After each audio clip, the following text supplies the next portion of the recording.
Hi, here we are, Saturday, June 18th, 2022. I'm Larissa. Today, I'm going to start reading my most recent novel, Songbird at Rest. But first, take a minute and congratulate Golden State Warriors on their championship title, and congratulate California. This is a very interesting place to live. It's a very interesting place to be. Brody, you gonna come say hi? No, I told you I'm not playing ball right now. Very interesting place to be. I am not a big fan of California politics. It really is a wild, wild west out here, and it can really be dog eat dog. But the Brody says he'd never eat a dog. I don't know, buddy. If you're hungry enough, I don't know what. Do you know what kind of carcass you were eating the other day? Anyway. The reason that California is so contested is because of the geological jewel, the agricultural jewel, the coastal jewel, the resource that this state is. And you can't live here unless you're passionate about it.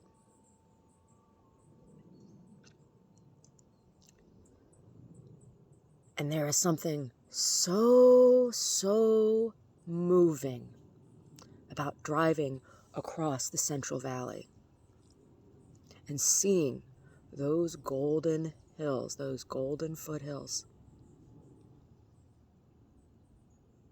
It's not just about the gold mines. It's the landscape. And right now, as a person with some Ukrainian heritage,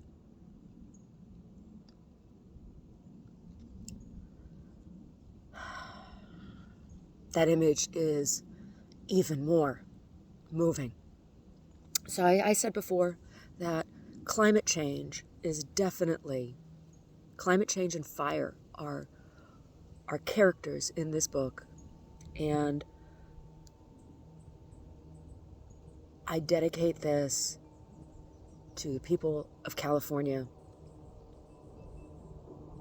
No matter who you are, if you live here and you love this land, you'll know what I mean. So, congratulations, Golden State, and I hope you enjoy this book. I'll probably read it in installments because it's long. So this will just be the first one.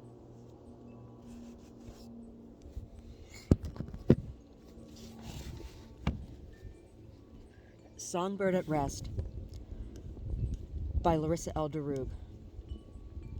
I wrote the story over 2 weeks in August of 2021. I dedicate it to the survivors of global wildfires. Copyright Larissa L. DeRube, self-published at the Kitty Pants Ranch, 2021. Prologue. As an infant in my crib, in the whistle-stop town of Pitcairn, Pennsylvania, I, with my parents and aunt, survived a house fire. I lost everything I had known that brought me comfort and safety. In 2020, I watched from my window and my property as the sky turned shades of orange and gray, while hundreds of acres burned a mere 16 miles from my house. Ash and bits of debris floated down into our yard. The air was thick and choking, and then, of course, there was the COVID pandemic. Whatever you believe or feel about the environment and health events of this strange new time in our planet's history, humanity and the human condition remain, at least for now. This story is an expression of the complex politics and realities of the United States, in particular California, where I live as I write this. The stakes are high, the land is expensive, and people are angry and desperate. California is deeply divided, and people have never been so quick to try to dictate the intimate details of the lives of others, or profit from their wounds. The threat of communism looms, as closely as the destruction of women's rights and equal standing alongside men everywhere across the globe. Passion burns within hearts as acres of wild lands burn, arguably for different reasons: climate change, political negligence and manipulation, greed, deceit. And everyone wants someone else to pay for it. The reality is, decades of mismanagement of tax dollars and resources have forced people to the point of desperation. The following story explores the points where all of these seemingly unrelated issues meet both in the here and beyond. This story is a work of fiction. The characters are based on no one in particular. They are informed by everyone and everything. Larissa, 8/20/2021. Chapter 1. Dirty Laundry. The wind came in off the coast earlier than usual. The fog was hanging low in the trees well before sunrise. The smell of damp ash clung to all that remained from the fire the season prior. Here and there, a new green branch extended out from the char, or a mottled fungus grappled with the side of a stump where the dirt met the base of a trunk. Constance sat up and rubbed her eyes with the back of her right wrist and ran her tongue over her lips. She had opted to sleep under the stars rather than in her tent. It was warm enough, and the tent was too brightly colored against the landscape. Her sleeping bag was in need of washing, but she was nervous about leaving the area unprotected. She managed to save her generator and the well house by digging a wide, deep trench and stacking a cement block barrier before the evacuations were ordered. Sometimes she had washed her sleeping bag in the fruit-picking basin she had salvaged from the adjacent orchard. Her neighbors didn't return after the fire. They had followed the state's instruction to abandon the area for safety reasons. Constance hadn't taken heed of the warning and returned as soon as the word of full containment finally came. She wasn't sure what was unsafe about the area other than looters coming through to sift through the wreckage of people's lives and livelihoods. What remained of her own house was behind her as she looked out over the regenerating landscape. The Jensen farm next door had proven to be very helpful in her efforts to protect her own parcel. She salvaged more than the fruit basin to accommodate her daily needs, and strangely, her own greenhouse had gone untouched by the flames. Most of the plants had died in the fire, but a couple had fought their way back with some nurturing, enough for her to collect some seeds to plant new crop for herself. The arugula, runner beans, and cabbage weren't a lot, but in addition to foraging mushrooms, turkey eggs, and edible weeds on her own parcel, there were at least 4 of the Jensen's fruit trees that had survived, and some potatoes had sprung up where a compost pile had once been. She used the generator once a day for just a few minutes to fill her 5-gallon water jug. It was enough water for her to bathe, drink, and cook with for a day or so at a time. The gas for her generator was holding out, but she needed to brave leaving to fill her jerry can. Last time she left, things hadn't gone well. When she returned, she had found 2 teens in her tent smoking a joint and drinking beer. She had to frighten them with the muzzle of the flare gun she kept in the interior pocket of her jacket. The jacket had belonged to Tyson. He left it behind when he walked out on her not long after they returned to the property. The jacket was draped over her shoulders like a cape, so she only had to slip her hand in the pocket to retrieve the gun. All the boys saw was the tip of the muzzle. They had no idea it was only a flare gun. It was enough. They got up and left without much coercing, but the mess they left behind took Constance 2 days to repair, and they stole all the gasoline she had at the time. Tyson turned out to be a real princess. The couple had been living together for 8 years before the fire struck. The property belonged to Constance. They had been talking about getting married in the months before the fire. Constance was even going to have him added to the deed. It was a good thing that never happened. She was now happy to have sole responsibility for looking after what she had worked so hard for so many years to achieve. The 4-acre homestead with 1-bedroom log cabin, small barn, greenhouse, and pasture had cost her just over $1 million. She had been buying and selling high-end antiques for well over a decade previous to the purchase, and had saved enough to pay cash in full for the property. Her antique business wasn't a brick-and-mortar storefront. She was a shrewd hunter and had learned the business from her great-aunt, from whom she had also inherited a very prestigious and cash-fluid client list. Constance could speak and read 4 languages and knew her art history and history. She had advertised her services on a simple website and by word of mouth. It had been years since she had kept inventory on site, but what had been in the cabin and barn had been worth a lot of money, not to mention the sentimental value of a number of the pieces, like her dining room table and chairs. She was still waiting to hear back from her insurance agent. Almost everything was gone. A couple pieces of pottery and some fixtures had survived, as well as some tools in the barn, but beyond that, not much else remained. All of the animals were gone, too. She didn't know if they had made it out or if they had perished. When the time had come, she wasn't able to load the horses into the trailer. They were too frightened for her to even approach. She had just opened the pasture gate and allowed them to escape easily on their own. There was no sign of her 2 goats, either.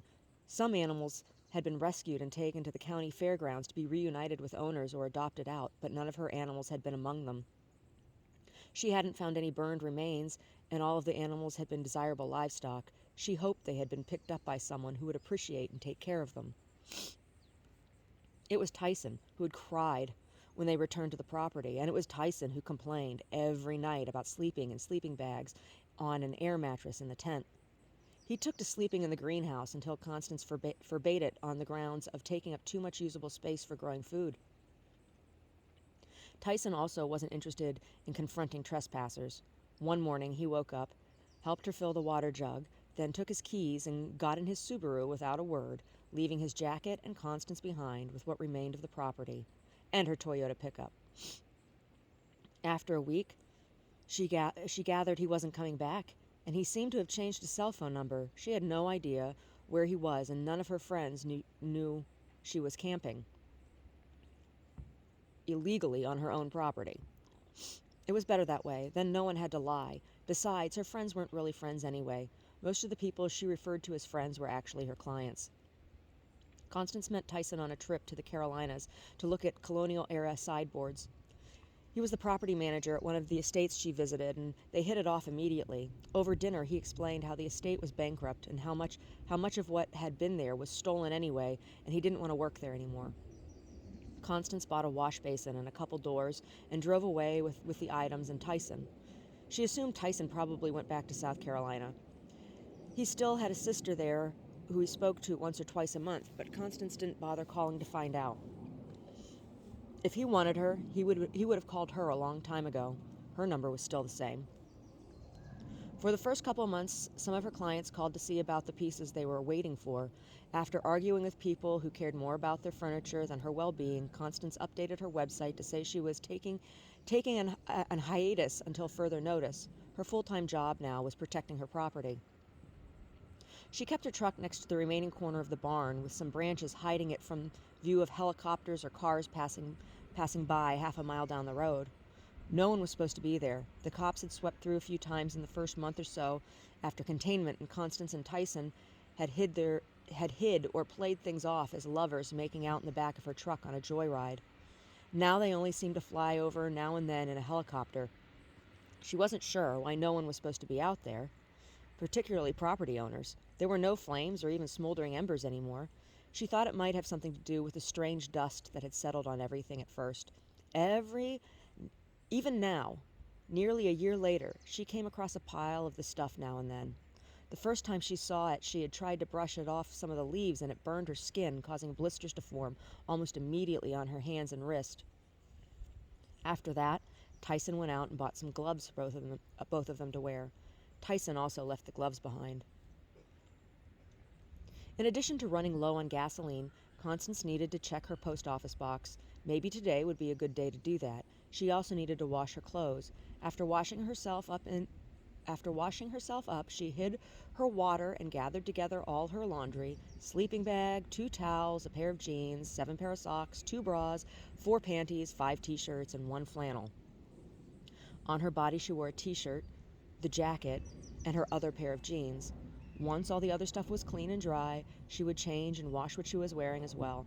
The whole thing usually took about 2 hours. She washed the t-shirt, socks, and her undergarments by hand weekly and made the trip to the laundromat once a month just after her cycle finished. It wasn't so bad. She had salvaged an antique washboard that had hung on the back of one of the barn doors, and it worked well enough with a little soap and effort. In the 10 years she owned the property, she had only ever met the Jensen family once.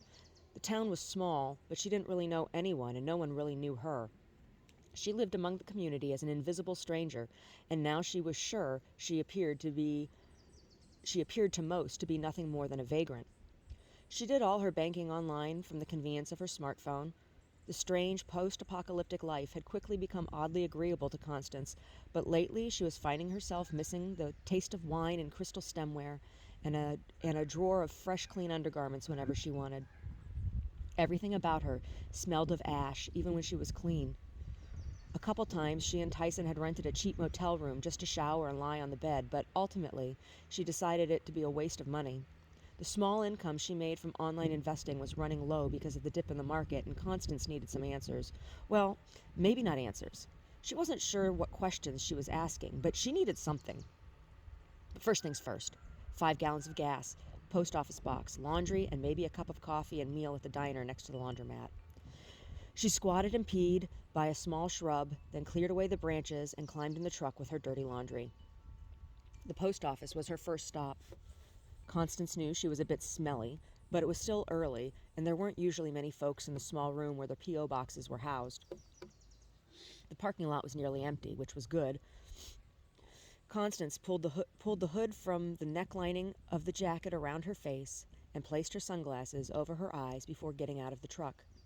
The jerry can was on the floor in front of the passenger seat where her laundry stuffed in her sleeping bag was sitting. Stepping out of the truck, she was hit with the smell of fresh air, free of ash or body odor. She shoved her hands into her pockets and breathed deeply through her nose. Through the glass doors, she could see there were 2 post office employees at the counter and 1 customer. No one seemed to be in the area off to the side where the P.O. boxes were housed. Seemingly invisible, she passed through the doors, acknowledged by none of the 3 people at the counter. Pulling her keys from her pocket, she fumbled with a lock on her box. Empty again. She couldn't understand it. It had been at least 2 months since she had gotten anything. She set the box up for auto-renewal online shortly after she and Tyson had returned to the property. She checked it once a month when she came into town to do laundry. Not wanting to draw attention to herself, she locked the box back up and returned to her truck. Next stop was the gas station just down the block. Constance pushed her debit card into the slot on the pump. A strange message she didn't understand flashed across the screen momentarily, but then changed, instructing her to choose the grade of fuel she wanted. Constance filled her tank with regular unleaded, then also filled the 5-gallon jerry can. As she replaced the nozzle of the pump, she waited for her receipt, but none printed. It didn't matter. It's not like she needed extra bits of paper lying about anyway. She put the filled can back on the floor of the pickup truck, climbed back behind the wheel, and pulled out onto the street as though she had never even been there. It wasn't even 10 a.m. yet. The laundromat was totally empty as Constance pressed her way through the door, dragging her sleeping bag filled with dirty laundry behind her. She chose a medium-sized machine and dumped everything in and stuffed the sleeping bag in as well. Using some quarters, she got a box of detergent from the wall and dumped it over everything. After closing the lid over the mix of laundry, she fed the machine more quarters from her pocket and set the timer on her watch for 45 minutes. The diner next door wasn't too busy either. 2 old men sat at the 6-seat counter, and one of the 8 tables had a family of 3 seated. Constance took the seat at the far end of the counter, as far away from everyone as possible, and waited for the waitress to come over. A cup of coffee was what she really wanted, and maybe a piece of pie. The chocolate mousse pie in the pie box looked amazing. Constance waited and watched as the waitress served the 2 old men their coffee and took boxes over to the 3 top for leftovers. It was like she wasn't even there. The waitress passed her 3 times and didn't even look at her. Finally, while watching the waitress chat with the line cook, Constance got up, grabbed a clean coffee cup from one of the tables, and walked over to the coffee station on the other side of the dining room and filled it herself. As she sat down at the counter with her coffee, no one seemed to even notice. She sat for nearly 10 minutes, sipping her cup of coffee without any acknowledgement. Finally, she got up once again, refilled her cup, and went right up to the pie case, opened the door, removed the biggest-looking slice of chocolate mousse pie, and returned to her seat. Once she finished her pie and second cup of coffee, she stared at the waitress, willing her to look at her, but she didn't. "I don't smell that bad," Constance exclaimed out loud as the alarm went off on her watch. She put a crumpled $5 bill out of her pocket, slapping it on the counter next to her used dishes as she walked out the diner. No one raised an eye to look at her. Back in the laundromat, things were still quiet. Constance pulled her items from the washer and put them in the dryer. Then she set the alarm on her watch once again for 30 minutes and went out to her truck to lie down and wait. She put the key in the ignition and turned it just enough to turn on the stereo. The sound of Chopin poured out of the speakers from the CD. She put the seat back as far as it would go and closed her eyes, allowing the soft piano to wash over her while she waited. When the alarm on her wristwatch went off, she went back in and removed her dry, clean laundry and separated out the jeans, a t-shirt, the flannel, and a pair of socks and undergarments, then took the remaining items back out to the truck and tucked them neatly on the seat. Back in the laundromat, she took the remaining pile of clean garments with her into the small single-person restroom in the back corner. She removed all the garments she was wearing and used damp paper towel and soap to bathe in the sink before putting on freshly clean clothes. From the jacket, she took all her items from the pockets, the flare gun, some cash and quarters, her driver's license, debit card, and her keys, and put them in the pocket of the flannel and jeans she was now wearing. In a small machine, she put the remaining dirty laundry, set the timer on her watch, and returned to her truck to finish her rest. Piano Sonata No. 2 in B-flat minor poured from the speakers softly. Constance chuckled to herself as she thought of the black-charred earth of her property against the backdrop of the music. When her watch timer went off, she retrieved the wet, clean items from the machine and draped them over the back of the passenger seat. They could line dry back home. She didn't want to waste any more time in town.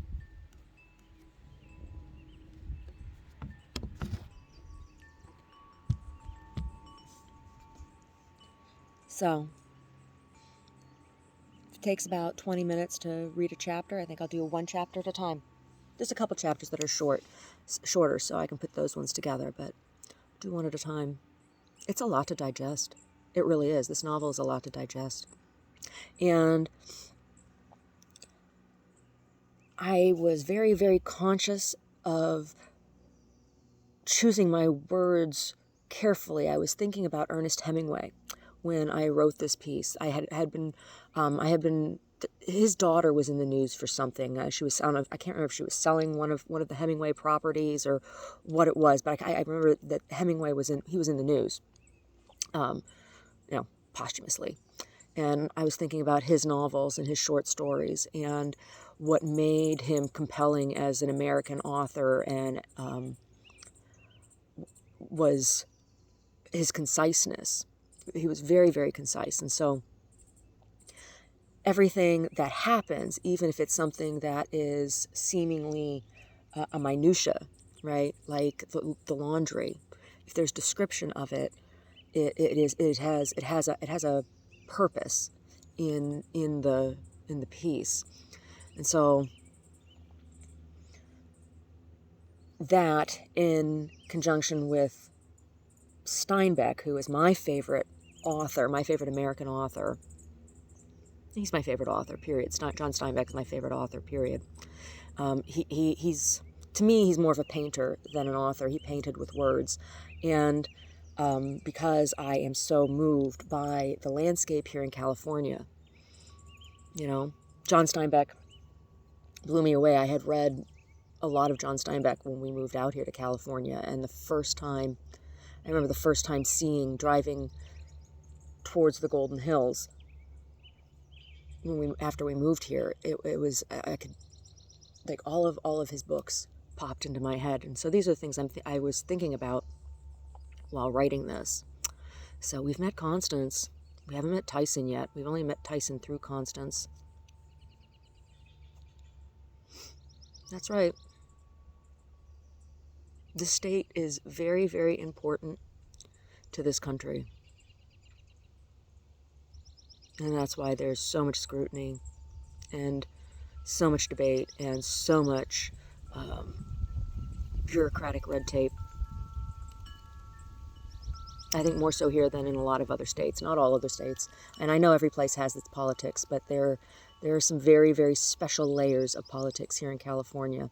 The diversity of our population is I'm talking about cultural diversity of California population, coupled with our economic size and our geographic size make it very, very unique.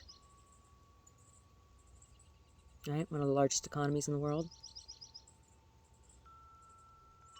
Some of the most abject poverty in the country. Iced tea. It is. It's iced tea. It's not bourbon. It's a sun tea. So it's PG tips and rhubarb, fresh rhubarb, washed and chopped up.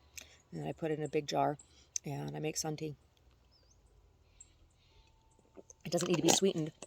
It's just lightly sweet because of the rhubarb, right? I don't like sweet tea. I like my tea black. The only teas that I like to put sweetener into are if I'm having an herbal tea that either the herb is a medicinal herb that doesn't taste that great, or if it's a cannabis blend tea that needs the sugar for the activation in the digestive tract. Because I use cannabis as a tool to manage my chronic pain. Anyway, have a nice day, and next time we'll read chapter 2.